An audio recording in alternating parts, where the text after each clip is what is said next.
সন্ধে হলেই মনটা কেমন খাই খাই করে, তাই না? চায়ের সাথে টা চাই চাই। দেশ হোক বা বিদেশ, চায়ের সাথে টা না হলে কিন্তু খুবই মুশকিল।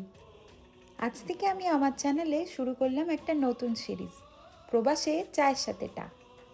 আজকে প্রথম পর্বে আমাদের রেসিপি হলো চিকেন পাকোড়া। কি শুনেই জিভে জল চলে এলো না? এটা আমাদের সকলেরই ফেভারিট, তাই না? তোমরা তো সবাই জানো, বিদেশে এরকম মোড়ে মোড়ে চিকেন পাকোড়ার দোকান নেই। তাই যাই স্ট্রিট ফুড খেতে ইচ্ছা করুক না, আমাদেরকে ঘরেই বানাতে হয়। আর আমরা বাঙালি বস, আমরা সব পারি, কি বলো? বাইরে বৃষ্টি বা স্নোফল যাই হোক না কেন, চিকেন পকোড়া কিন্তু সব সময় হিট। ও হ্যাঁ, আর একটা কথা, আমি তো অনেক দিন আগে চিকেন পকোড়া খেয়েছিলাম, তখন দাম নিয়েছিল 8 টাকা করে পিস। এখন তোমাদের ওখানে চিকেন পকোড়া কত করে নেয়? কমেন্ট